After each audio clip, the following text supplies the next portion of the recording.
देखो, जब हम बात करते हैं कि वेक्टर क्या है करके, तो जनरली हमारे दिमाग में आइडिया था कि वेक्टर जिसका मतलब मैग्नीट्यूड डायरेक्शन है। इसका अगर हम ध्यान से समझे, क्या है, देखो, ये फिलहाल ऐसे मानो कि ये बेसबॉल का फील्ड है या क्रिकेट का फील्ड है और तुम यहाँ से बॉलिंग कर रहे हो, या ऐसा मान लो कि तुम फुटबॉल खेल रहे हो, ऐसे जो भी मानो, समझो ये गोल पोस्ट है, ठीक हो गया, और ये फुटबॉल है, तुम पेनाल्टी मार रहे हो, या ऐसे मान लो कि तुम क्रिकेट में हो, बॉल मार रहे हो, तो तुमने बॉल पर जोर से हिट किया, और हिट करने के बाद ये डायरेक्शन मान लो वेस्ट डायरेक्शन है, खाली मान लो वेस्ट डायरेक्शन, ठीक हो जाएगा। तो तुमने फुटबॉल में किक मारी, और वो जितना भी मीटर का लेंथ, फॉर एग्जांपल 10 मीटर का था, तो इस 10 मीटर को लेंथ को तुमने, मतलब बॉल को तुमने मारा, और ये वेस्ट डायरेक्शन में गोल पोस्ट में गया।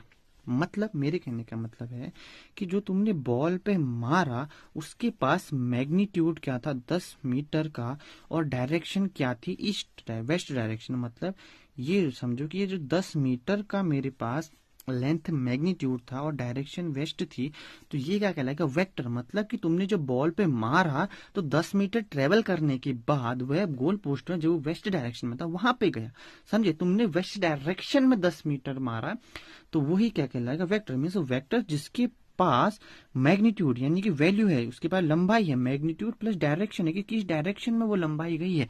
तुमने बॉल को थ्रो किया, तुम्हारे पास ही क्रिकेट का फील्ड था, ये पिच में तुमने बॉल डाली, तो तुमने वेस्ट डायरेक्शन में बॉल को मारा, तो वही क्या करेगा, 10 मीटर 22 इंच की जो 22 यार्ड की जो पिच थी, तुमने 22 यार्ड तुमने बॉल फेंका, यानी मैग्नीट्यूड बचता था, और लेंथ क्या, वो डायरेक्शन क्या थी, वेस्ट डायरेक्शन में थी, तो वो क्या कहलाएगा, वेक्टर। ओके, जब हम बात करते हैं स्केलर की, स्केलर का मतलब हो गया कि जिसके पास सिर्फ और सिर्फ मैग्नीट्यूड है। अब फॉर एग्जाम्पल तुम वही फुटबॉल तुमने लिया, अब मैंने तुमसे क्या कि तुमने क्या किया, तुमने कहा कि मैंने 10 मीटर मैंने फुटबॉल पर हिट किया। अब मैंने पूछा किस डायरेक्शन, तुमने कहा मैं नहीं बताऊंगा। तुमने सिर्फ डायरेक्शन बताया नहीं, तुमने सिर्फ ये कहा कि मैंने 10 मीटर मारा, मतलब तुमने सिर्फ वैल्यू बताई कि मेरी जो वेक्टर की वैल्यू थी वो 10 मीटर थी, पर डायरेक्शन मैंने नहीं बताया। तो ये जो लंबाई यानी कि जो वेक्टर का ये वाला हिस्सा यानी कि जो लंबाई है वो क्या कहलाएगा, क्या कहलाएगा, स्केलर पार्ट। स्केलर पार्ट मतलब मैग्नीट्यूड, सिर्फ वैल्यू, ना कि डायरेक्शन। तुमने बॉल को थ्रो किया, तुम्हारा क्रिकेट का फील्ड था, तुमने बॉल को खाली थ्रो किया, सिर्फ 10 मीटर थ्रो किया, तो मैंने पूछा कहाँ थ्रो किया, तुमने नहीं बताया, यानी कि तुमने थ्रो किया बस।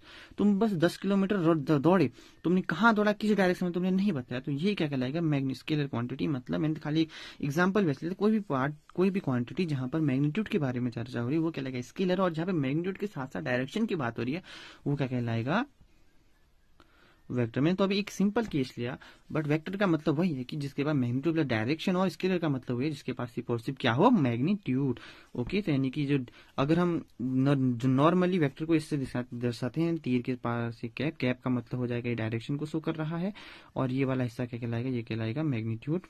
यानी कि वही, यानी कह सकते हैं कि वेक्टर क्या है, मिलके बना है स्केलर प्लस डायरेक्शन के साथ। यानी कि अगर स्केलर में डायरेक्शन जोड़ दो यानी कि तो बन जाएगा वेक्टर, यानी कि मैग्नीट्यूड में तुम डायरेक्शन जोड़ दो तो बन जाएगा वेक्टर। तो ये ओवरऑल एक्सप्लेनेशन है वेक्टर और मैग्नीट्यूड का, स्केलर का। मेरे ख्याल से आपको समझ में आया होगा। अगर आपको समझ में आया तो लाइक एंड सब्सक्राइब जरूर करें। मिलते हैं अगली वीडियो में जहाँ पर पैरेललोग्राम लॉ, ट्राइंगल लॉ को पढ़ेंगे। उसके बाद हम motion in straight line in plane को पढ़ेंगे, लॉ ऑफ मोशन इसको पढ़ेंगे। अगर हमारा वेक्टर केस हमारा पूरा कॉन्सेप्ट क्लियर हो जाता है तो उसके बाद तो चकाचौंध है। ठीक है, आप you understand, like and subscribe अगर आपको अच्छा लगा तो।